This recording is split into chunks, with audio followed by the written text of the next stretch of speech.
সবশেষ 2010 সালে পাকিস্তানের বিপক্ষে সিডনিতে ওরা 206 রানে এগিয়েছিল, সেই ম্যাচ জিতেছে।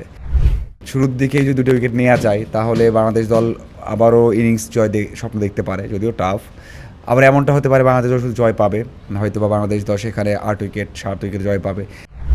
অস্ট্রেলিয়া বলে আপনি বলছেন যে না, তারা এখন জিততে পারে, সবার মনের মধ্যে সেটা ভয়টা আছে। সো আমি বলবো যে কোনোভাবেই অস্ট্রেলিয়া হতে দেওয়া যাবে না।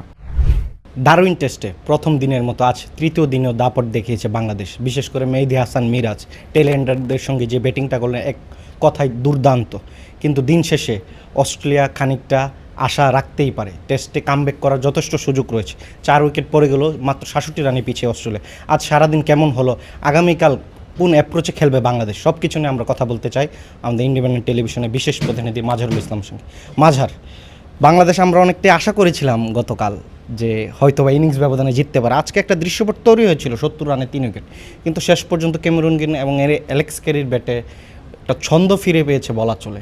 অনেকেই বলছেন ক্যামেরুন গ্রিনের হয়তো এটা টেস্ট ক্যারিয়ারের বড় একটা ইনিংস হতে পারে। কীভাবে দেখছেন? দিনটা ভালো গেছে, বাংলাদেশ দল ব্যাট ভালো করেছে। হয়তোবা মিরাজ তাড়াতাড়ি আউট হলে বাংলাদেশ দলের লিডটাও এত হতো না, হয়তোবা 153 ছিল, 60 হতে পারতো, 70 হতে পারতো, সেটা 228-এ গেছে। এটা বড় একটা বিষয়। শান্ত ম্যাচ শেষে বলেছেন যে আমাদের টেলেন্ডাররা ভালো করেছে, যেটা খুবই দরকার টেস্ট ক্রিকেটে, এটা অনেকবারই বলা হয়েছে। সো সেটা ভালো করেছে। দেখুন, একটা দিকে ভালো হলে একদিকে খারাপ হতেই পারে, ওরা তো অস্ট্রেলিয়া।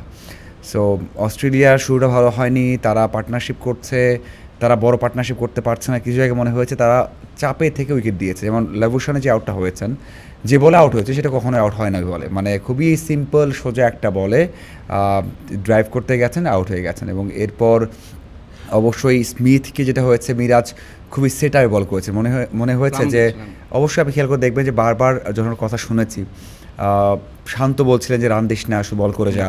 মিরাজ পেছন থেকে বলছিলেন যে তুই রান দিস না, যেটা আগেরটা করছে ওটাই করে যা। রান দিচ্ছিল না মিরাজ, খুবই টাইট বল করছিলেন, ওভারে 1 রান করে দিচ্ছিলেন, সেই টাইট বলটা কাজে লেগেছে। টেম্পটেড হয়ে ড্রাইভ করতে গিয়ে ক্যাচটা দিয়ে ফিরে গেছেন। সো দিন শেষে বাংলাদেশ দল এগিয়ে, এখনও ইনিংস পরাজয়, মানে 3টা অপশনই এখনও খোলা আছে। যে শুরুর দিকেই যদি 2টো উইকেট নেওয়া যায় তাহলে বাংলাদেশ দল আবারও ইনিংস জয় স্বপ্ন দেখতে পারে, যদিও টাফ। আবার এমনটা হতে পারে বাংলাদেশ দল শুধু জয় পাবে, হয়তো বা বাংলাদেশ দল সেখানে 8 উইকেট 7 উইকেট জয় পাবে। আবার এমন হতে পারে বাংলাদেশ হারতে পারে, মানে এই অর্থে বলছি, আপনি যদি পঞ্চম দিনে বা চতুর্থ ইনিংসে ব্যাট করেন, আপনি 150 রান অনেক টাফ হয়ে যাবে। আর 150 রানও যদি করতে পারে ওরা, মানে এক্সট্রা দিতে পারে, তাহলে আপনার হবে কি, ওরা মোমেন্টামটাও পেয়ে যাবে। সো সেই সব চিন্তা করে কঠিন হতে পারে, 3টা অপশনই খোলা আছে। বাট দিনটা ভালো গেছে, দিনটা বাংলাদেশে ভালো গেছে, কোনো অর্থেই বলা যাবে না যে দিনটা বাংলাদেশের না। এখন আমি একটা কথা বলবো যে কোনোভাবেই অস্ট্রেলিয়া হতে দেওয়া যাবে না। 3টা দিন অস্ট্রেলিয়া খেলেছে একেবারে অন্য দলের মতো, শ্রীলঙ্কা হতে পারে, সাউথ আফ্রিকা হতে পারে, অথবা পাকিস্তান বলতে পারেন, কিন্তু অস্ট্রেলিয়া যেটা অস্ট্রেলিয়া টিম সেটা বোঝা যায়নি। সো কোনোভাবেই এই মুহূর্তে যদি বাংলাদেশ অস্ট্রেলিয়া হতে দেয়, মানে কেউ তো বলবে না এটা অসম্ভব, মানে অস্ট্রেলিয়ার জন্য অসম্ভব এটা বলবে না।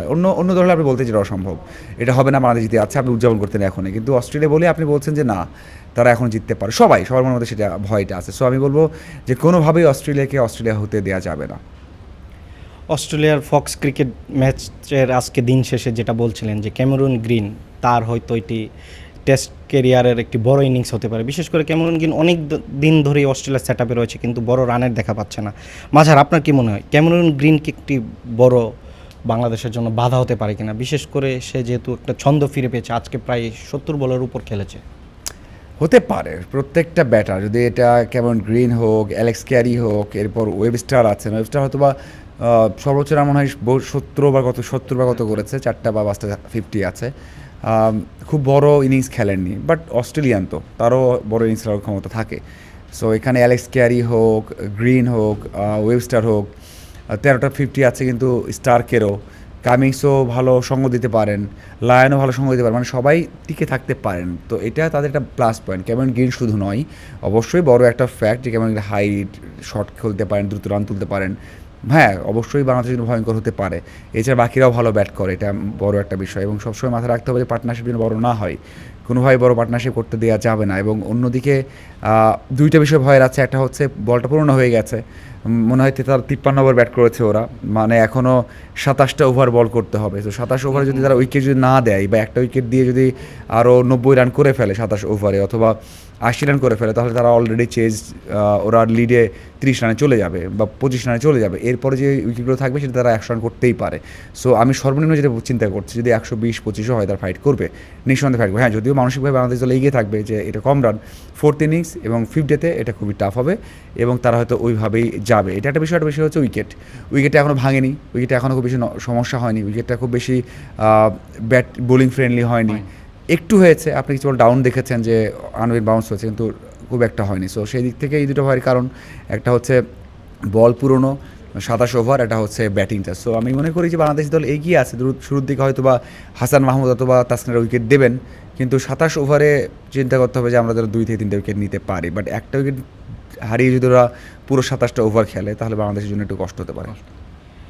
অস্ট্রেলিয়ার মাটিতে 2010 সালের পর অস্ট্রেলিয়া প্রথম ইনিংসে 150 রানের লিড প্রতিপক্ষ পাওয়ার পর কখনই ম্যাচ জিততে পারেনি। সর্বশেষ অস্ট্রেলিয়া সিডনিতে 2010 সালে পাকিস্তানের বিপক্ষে ম্যাচ জিতেছিল, যেখানে পাকিস্তান প্রথম ইনিংসে 150 রানের লিড নিয়ে পরবর্তীতে ম্যাচ হেরেছে। পরিসংখ্যান অনেকটাই বাংলাদেশের পক্ষে কথা বলছে। দীর্ঘ 16 বছর ধরে অস্ট্রেলিয়া কখনই 150 রানের উপর লিড দিয়ে ম্যাচ জিততে পারেনি, প্রতিপক্ষের হাত থেকে ছিনিয়ে নিতে পারেনি।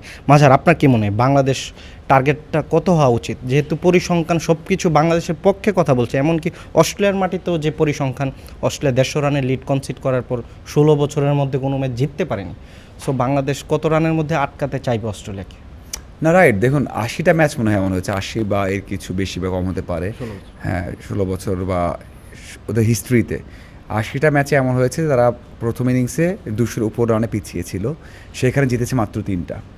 সবশেষ 2010 সালে পাকিস্তানের বিপক্ষে সিডনিতে ওরা 206 রানে এগিয়েছিল, সেই ম্যাচ জিতেছে। এর অনেক আগে 91 সালে মনে হয় একটা ম্যাচ ছিল যেখানে তারা 291 রানে পিছিয়ে থেকে ম্যাচটা জিতেছিল। সো সেই সব হিস্ট্রি এবং একটা অনভিজ্ঞ দল থাকে, বাংলাদেশে তো সেই অনভিজ্ঞ দল না। সো আমার মনে হয় যে অস্ট্রেলিয়া এখনও কেপেবল এই ম্যাচটা জেতার ক্ষেত্রে, যদি একটা ভালো পার্টনারশিপ হয়ে যায়। দেখুন তারা একটা পার্টনারশিপ মানে কি, তারা এখনও ভালো পার্টনারশিপ একটাও পায়নি। যদি একটা পার্টনারশিপ পেয়ে যায়, তারা পার্টনারশিপ কিন্তু পুরো হলো 150 রানের, মানে তারা তো অস্ট্রেলিয়া সে করেছে, এই হিস্ট্রিতে আমরা অনেক দেখেছি। সো ওই জন্যই বলছি যে অস্ট্রেলিয়াকে অস্ট্রেলিয়া হতে দেওয়া যাবে না, তারা অবশ্যই চাইবে এবং তাদের হিস্ট্রি বলছে যে তারা এরকম ম্যাচ জিতেছে, কিন্তু কম জিতেছে।